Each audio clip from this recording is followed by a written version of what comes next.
আজকে না রান্নাঘরে সেরকম ভাবে আসাই হয়নি জানো তো। এই দেখো রান্নাঘর ঠিকঠাক ভাবে গোছানোও নেই, এরকম এলোমেলো হয়ে আছে সব। এদিকে আমি চা বসিয়ে গেলাম একটু আগে। তোমাদের সামনে সেই দুপুরবেলা আসার পরে না আর আসা হয়নি, মানে আসার সময়ই হয়নি। আজকে সারাদিন এত ব্যস্ত ছিলাম, এমনকি ছিলামও না বলতে পারো, এতটাই ব্যস্ত ছিলাম সেই জন্য আসতেও পারিনি তোমাদের সামনে। আর এই দেখো এখন সন্ধ্যা টন্ধা দিয়ে এখন আসলাম তোমাদের সামনে। আমার চুলগুলো পুরো ভেজা, দেখেছো? স্নান করলাম তো এই ঘরের লাইটের আলোটা না এই জায়গায় ঠিকঠাক আসে না। দুটো লাইট লাগানো আছে কিন্তু এদিকটাতে লাইট নেই, এখানটাতে লাইটই নেই। চিমনি যখন লাগানো হবে তখন যদি একমাত্র লাইটটা পাওয়া যায় তো। যাই হোক আজকে রান্না করে কোনো রকম কোনো কাজ না হলে এই যে রাত্রেবেলার রান্নাটা আজকে এখানে করবো, কারণ সারাদিন এদিক সেদিক থেকে যাই হোক হয়ে গেছে, বাইরের থেকে খাবার নিয়ে আসে, বুঝতেই তো পারছো এরকম ভাবে চলছে। তো আপাতত চা চাপালাম, সবার একটু খিদে খিদে পেয়েছে বলে কড়া করে চা করতে। তো আজকের চাটা আদা টাদা ওই সমস্ত কিছু দিয়ে করবো না, একটু ওই পাতা চা একটু কড়া করে, যাতে একটু তিতো বেশি হয়, একটু কড়া হয় আর কি, সেরকম ভাবে করবো। তো চাপিয়ে দিয়েছি, চাপিয়ে আবার ঘরে গেছিলাম। ও কৌশিক, কৌশিক আমার নতুন রান্নাঘরে চা করছি, দেখে যাও।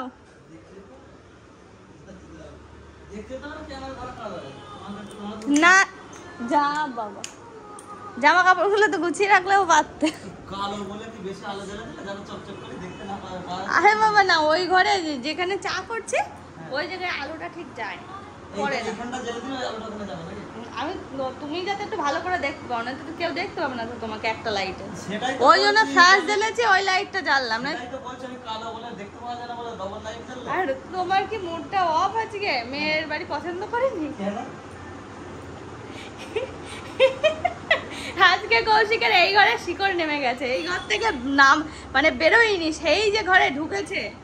আমি মাঝে মাঝে দেখি কৌশিক গেল কোথায়, কি বাথরুমে গিয়ে বসে আছে, কারণ বাথরুমে গেলে 2 ঘন্টা করে টাইম লাগে। সব গোপন কথা ফাঁস করে দিল। আমি জামা কাপড়গুলো এই দেখো শুকিয়ে গেছে, এনে সবকিছু রাখলাম এখানে পুরো। তাই কৌশিকে বাজে একটু গুছিয়ে রাখলে তো পারতে, কাজ পাচ্ছে না, ঘরের মধ্যেই রয়েছে। নাও তো ওদিকে দেখো আমার আবার চা দেওয়ার সময় হয়ে এলো, জলটা ফুটে গেছে ভালোভাবে। চিনি টিনি দেবো না আজকে, অনেকদিন পর একটু লিকার চা ঠিক এরকম ভাবে খাবো, চিনি ছাড়া লিকার। মানে চিনি তো খাই না, কি খাই বলে তো ওই যে ইয়েটা খাওয়া হয় মিছরিটা, তো মিছরিটাও শেষ হয়ে গেছে। আর চাও যেহেতু অন্য চাই করছে, এই চায়ে তো চিনি যায় না বলো।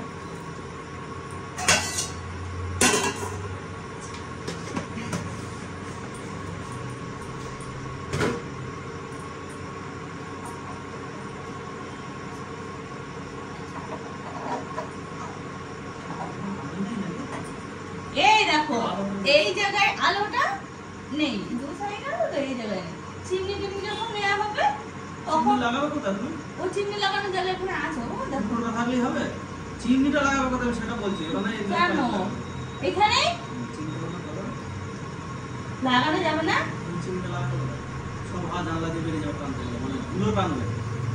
ও মানে জানলা রয়েছে ওই জন্য জানলা বন্ধ করে দিতে হবে। জানলা বন্ধ করে দিলে মরে যাবে। সেট করবে কি করে? সেটা না জানলাটা অর্ধেক বন্ধ রাখবে যতটা হচ্ছে। আমি জানি এই যে সব ঢালাই না এগুলো, এটা ঢালাইয়ের জন্য ব্যাপার না, ওয়ালে ড্রিল করে এরকম হ্যাঙ্গিং করা হয়। তো ওই যে ওয়াল কতটা, এই ওয়াল এতটা চওড়া, এই ওয়াল আছে।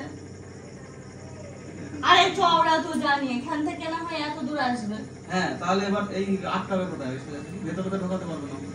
আর এইটা থেকে 2.5 ফুটের ডিসটেন্স জানি না। এই দেখো ইঞ্জিনিয়ার বাবু বলছে নাকি চিমনি লাগানো যাবে না। বাবা এত সুন্দর একটা রান্নাঘর, কোনো কিছুই হয় না। না লাগানো যাবে না, সেরকম সব বন্ধ করে দিতে হবে। জানলা বন্ধ করে দিলে তো মরে যাব গরমে। জানলাটা আরেকটু সাইডে না, যখন রান্না করব তখন জানলাটা বন্ধ করে দেব, মানে চিমনিটা যখন জ্বালাবো। আরে ওটা ব্যাপার না, তোমার ওটা বাইরের সাইড থেকে তো খোলা। এই দেখো চা হয়ে গেছে আমার।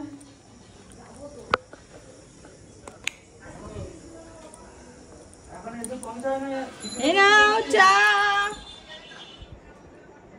ও অর্পণ উঠো, জাম খেতে পারতিস। এটা কৌশিক, হ্যাঁ আমাদের গাছের যা জাম ছিল কৌশিক।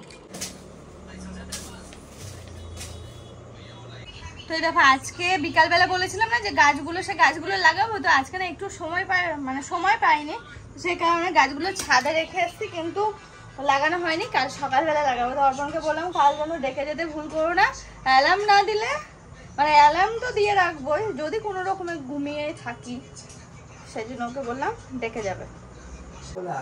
দুজনে মারামারি শুরু করেছে।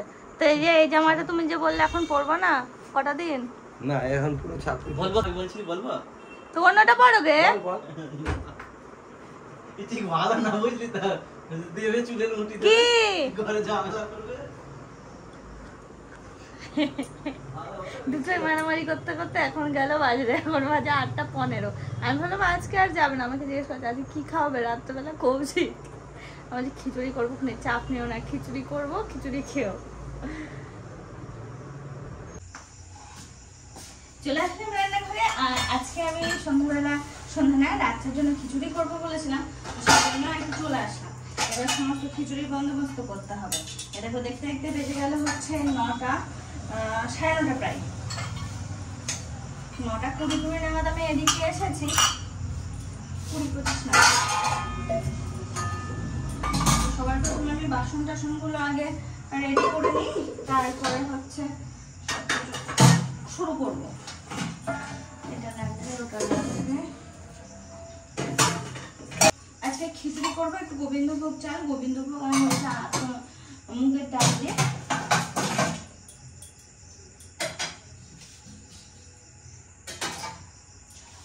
চাল আর ডালটা ধুয়ে রাখি আগে। একসাথে কোনো রকম কোনো কাজ নেই, আছে শুধুমাত্র রাইস কুকারে।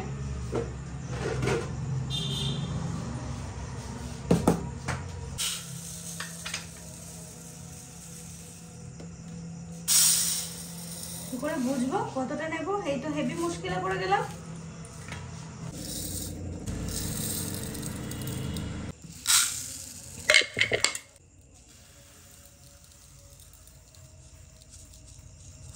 দেখো রান্নার জন্য সমস্ত কিছু রেডি করে নিয়েছি। এই দেখো গোটা গরম মশলা নিয়েছি, শুকনো লঙ্কা ফোড়নে দেবো, কারণ আমার কাছে কাঁচা লঙ্কা নেই, তো সেই কারণে আমি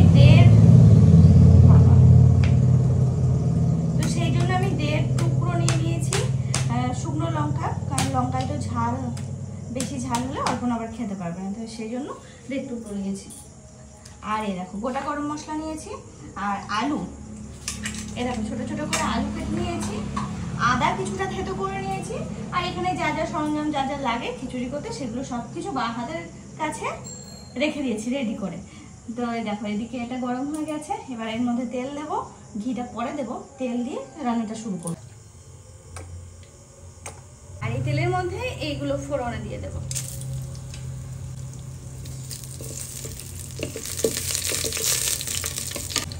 আমার কাছে গোটা জিরে নেই, তো দিয়ে দিচ্ছি 5 ফোড়ন। আর আমি খিচুড়িটা রান্না করতে গেলে 5 ফোড়নটা বেশি ব্যবহার করি।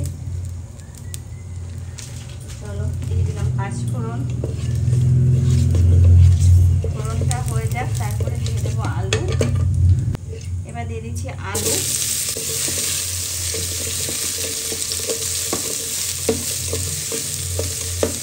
আলুটা আর খুব বেশি ভাজবো না, এরকমই থাক। এবার এর মধ্যে দিয়ে দেব ধুয়ে রাখা চাল আর ডাল।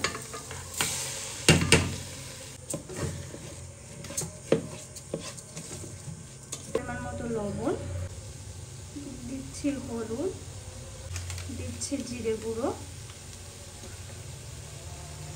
দেব, থেতো করে রাখা আদা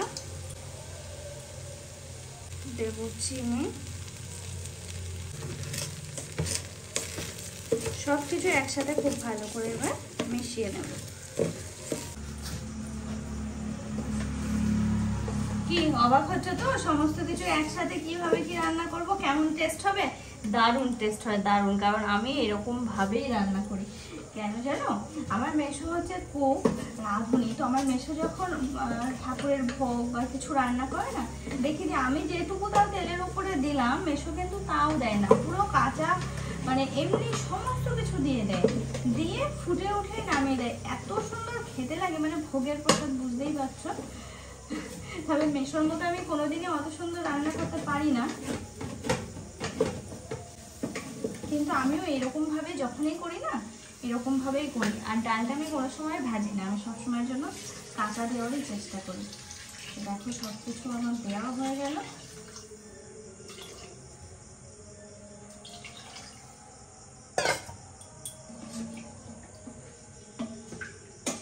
আজকে সারাদিন পর বলতে গেলে রান্না করে আসলাম রান্না করতে, আর সন্ধ্যাবেলা একটু চা করলাম। ওই যা ঘিটা আমি এখন দেবো না, খোলার পরে ঠিক যখন নামাবো তার আগ দিয়ে ঘি দেবো। ঘি আমি এখন দেবো না, তাহলে কি বলতো ঘিয়ের ফ্লেভারটা থাকবে, ও দারুণ লাগবে সেটা।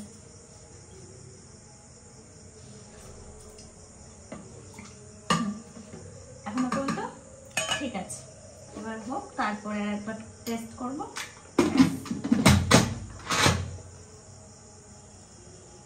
চলো হতে থাক, 5-10 মিনিট হোক, তারপরে আবার আসছি। এই দেখো স্টিমটা আমি খুলে দিচ্ছি, মানে আমাকে দেখতে হবে কেমন কি হয়েছে না হয়েছে, ভিতরে যদি একদম টাইট হয়ে যায় একটু জল দিয়ে ফোটাতে হবে, এই সমস্ত কিছু করতে হবে, তো সেই জন্য আর টাইম ওয়েস্ট না করে স্টিমটা খুলে দিলাম। এই দেখো খিচুড়িটা দেখা একদম পারফেক্ট আছে, তবে এখন যদি খেয়ে নেওয়া যেত না কি দারুণ যে হতো। ওরা আস্তে আস্তে তো টাইট হয়ে যাবে, কি করি বলো তো, আবার কি আটকে দেবো? অপূর্ব হয়েছে, অপূর্ব।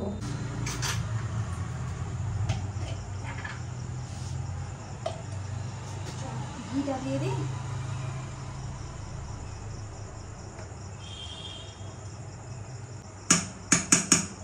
দারুণ দারুণ হয়েছে খিচুড়িটা, আমি ভাবে যেমন ছিল আবার সেরকম রেখে দিই, দেখি যে ওই যতটা গরম থাকে, ওরা আস্তে আস্তে গরম থাকলে তো খুব ভালো, আর যদি না থাকে তখন আবার একটুখানি কিছু করতে হবে।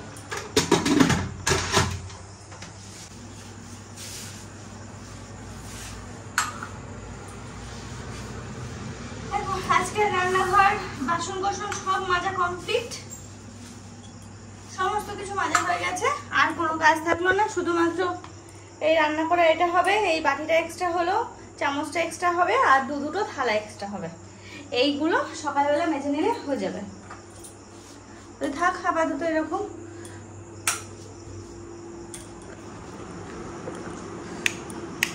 এই দেখো এখানে আমি ফ্যান চালিয়ে দিয়ে এই চেয়ারে আমি বসেছিলাম, এই দেখো বাসন কোসন সব মেজে নিয়েছি। বাহ, ওদিকে অল্পনা চলে আসছে।